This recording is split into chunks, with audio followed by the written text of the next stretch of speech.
The groovy thing here is this is a Google map of LEED certified buildings in San Francisco. So there's several within walking distance here. You can look this up on your Google browser and check them out and mouse over them. So what we're going to talk about tonight is the first part of the quiz. Raise your left hand if you like to do good. All right, phew. I thought nobody's going to raise their hand for a second. Raise your right hand if you like to make money. And if you like to do both, raise both your hands. So you are HIP. And so what HIP is about is doing good and making money at the same time. The HIP Roundtables, which we do the second Tuesday of every month, we've covered banking, safe places to put your money, microfinance in terms of both debt and equity, organic food and beverage, renewable energy, eco-travel, and tonight, green real estate. So feel free to join us each month. And just to give you a quick overview of HIP, the HIP stands for Human Impact and Profit. The 5 categories of the human impact are health and wealth, earth and equality, and trust. And so what we focus on is quantifiable information around human, social, and environmental impact and how it drives financial performance through things like new products and services, productivity. It was great to hear Jessica talk that she was from the human capital practice, or the productivity, which we'll see in just a second from a data center perspective. Increased profits, of course, and we continue to have a planet to live. And what HIP does is we help investors construct portfolios across all their asset classes.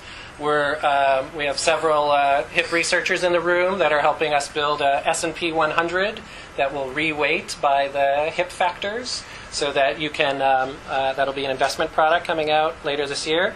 We do HIP scorecards for organizations and companies, and we publish ratings and rankings in Fast Company, which we also do with Sarah Olson of Social Venture Technology Group, who's also provided our drink for this evening. So thank you, Sarah, for quenching our thirst. So we're talking about 3 things: a quick industry overview, talk about a case study of green real estate in action, and portfolio, what it means for your portfolio. Okay, so real estate is a major force worldwide. In addition to being 10% of global GDP and 14% of US GDP, represents about 120 million jobs. And if you look at the stock exchange listings in emerging economies around the world, there's a heavy focus on real estate and construction as they grow their infrastructure. There's $23 trillion still in residential real estate in the U.S., the household being about half of that. And it's a large asset class. I'm not sure if this is exactly true without an active derivative market. There's been a different form of derivatives, at least, that we've seen. So according to U.S. Green Building Council, all buildings in total are energy hogs. 70% of electricity is consumed by buildings versus, say, a factory. And it contributes 1/3 of greenhouse gases. And so what does this mean? How do you translate human impact into profit? So from Capital E analysis, they've done a model of financial benefits of green buildings. So obviously energy savings through greater energy efficiency, emission savings from things like carbon credits, water savings, let's say waterless urinals, operations and maintenance savings and things breaking down less often. And what's interesting about this benefit analysis is the productivity and health value.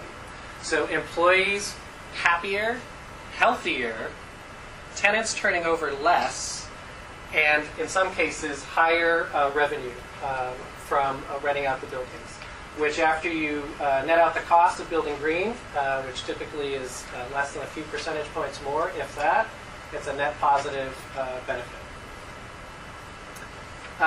And it's going to continue to grow. So whereas green building is $12 billion this year, it's expected to grow to $60 billion within less than 2 years.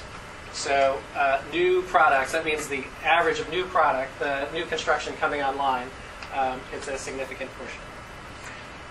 Okay, so let's stretch our mind. What's the most wild thing you could think of? So this is a vertical farm, conceptual buildings in New York or Shanghai.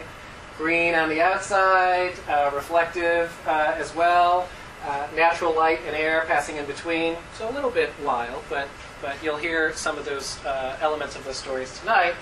But in the United Arab Emirates, near Dubai, there's a new city under construction called Masdar City. The total investment is about $22 billion. The investors behind it include the government of Dubai and some banks, and it's intended to be the greenest city on earth. The design team for Masdar City went around the world to check out where for best practices, and they said, we're going to make this the equivalent of Silicon Valley for the world around green energy and real estate. Most of you, I'm sure, are familiar with the LEED certification system, covering 6 different categories. There's more than 3.6 billion square feet of commercial space that is now LEED certified. And every business day, another $500 million worth of construction registers with LEED. So this is a major force shown by the people in the room. And it's pulling people forward. So everywhere from academic facilities to commercial facilities, the AOL, CNN Tower in New York, Comcast Tower in Philadelphia.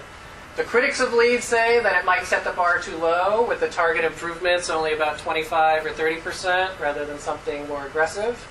That it might not be a weighted system, so you get the same credit for a bike rack that you would for renewable energy, and that it's become its own organization as it's supporting all of that.